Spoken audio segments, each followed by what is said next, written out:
som primer. Tenim intenció de fer una recopilació de tota la informació que podem aconseguir per poder fer una història de la música que hi ha hagut a Eivissa, per poder arribar fins al segle XXI, des dels primers habitants que van tenir l'illa d'Eivissa. És un projecte ambiciós perquè el que pretenem és fer un recorregut de tota la història, recopilant tot allò que ja es coneixia, afegint molta informació nova que és inèdita de totes les etapes. El segon, que està centrat sobretot en la música d'entreteniment del segle XIX, i ja el tercer volum ja es centraria més en l'època més moderna, el segle XX, fins on arribem. No hi ha altre remei que posar-se a mirar full a full, dia a dia, i el 1998 a llegir diaris i a descobrir que hi havia músics, que hi havia activitats, que feien misses, que venien sarsueles. Vaig mirar unes 5.000 i pico de pàgines de setmanaris i diaris, segle XIX. Jo sabia que havia publicat articles i que havia inclús algun petit opuscle i algun fascicle i moltes coses d'enciclopèdia, però no era conscient de la quantitat d'informació que manejava i que tocava donant-li un tractament més científic. Jo som llicenciat en Història i Ciències de la Música i construir aquest relat històric.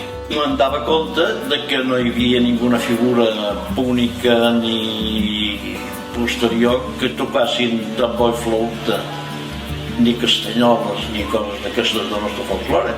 Doncs sí, començam a trobar ja a partir del segle XIV i XV de diversos puestos d'Europa tambors apareguts en els d'aquí, flautes de transforats apareguts en els d'aquí.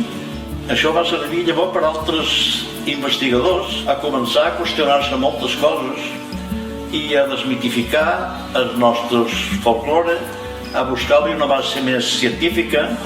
Per algun lloc encara es va observar, han trobat algunes pel·lícules antigues que han pogut anar fent comparacions en formes de moviments de l'home i de la dona.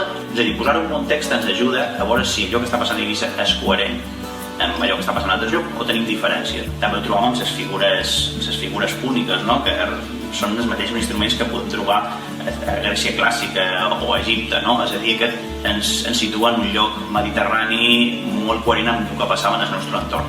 Tenim més estudiants que mai estudiant música, estudiant a més de forma reglada. Tenim més que mai alumnes que després se'n van a cursar estudis superiors de música fora d'Eivissa. Són molts. Que han pogut estudiar i dedicar-nos a la música perquè hem tingut aquesta oportunitat a molt pocs quilòmetres de Ca Nostra, no? Molt pocs metres de Ca Nostra. Si ens haguéssim pogut anar més lluny, com vam fer altres, no? Que havíem d'agafar l'avió i tot, doncs potser no hauríem agafat aquest